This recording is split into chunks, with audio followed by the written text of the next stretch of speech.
లోపల ఇసుక లోపల ఇలా ఏంటమ్మా మ్యూజిక్ సిట్టింగ్ అని పిలిచారు సార్, పాపేశాడు సార్. ఈ అనిల్ చూస్తే వణికొచ్చేస్తుందమ్మా. ఏదో ఒకటి అడుగుతాడు. నాకు తెలిసి పటాస్ అప్పుడు బానే ఉన్నాడు సార్. మీరే బాగా ప్యాంపర్ చేశారు.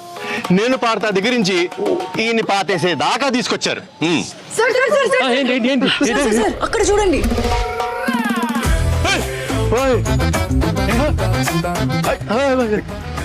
అనిల్ ఏంటి అనిల్ ఈ కత్తి? కత్తి లాంటి ప్రమోషన్ చేస్తున్నానని ఫ్యాన్స్ నా చేతిలో కత్తి పెట్టి ఈ తలపాగా పెట్టి కాన్సెప్ట్ కింగ్ అని ఒక బిరుదు ఇచ్చారు సార్. కానీ ఈ కత్తి చూడగానే ముహూర్తం రోజు ఒక కత్తి లాంటి ఒక వైరల్ ఐడియా చేయాలని, కానీ ఎన్ని ఎన్ని ఎన్ని ఐడియాలు నేనే ఇవ్వాలి. ఒక ఐడియా మీరు ఇవ్వచ్చు కదా. కత్తి లాంటి ఐడియా ఇస్తానమ్మా. అప్పుడు కత్తి మీ చేతిలో ఉండాలి sir. Can I know that idea sir? I'm very curious. All the best. Come on ideas. Yes, come on. Nice idea.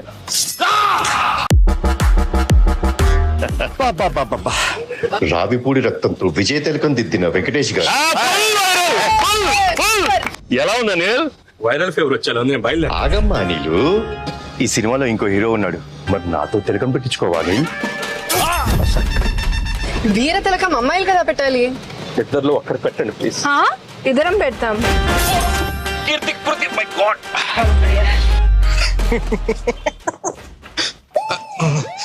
బాగా ఎంజాయ్ చేస్తున్నట్టు. బ్రేక్ఫాస్ట్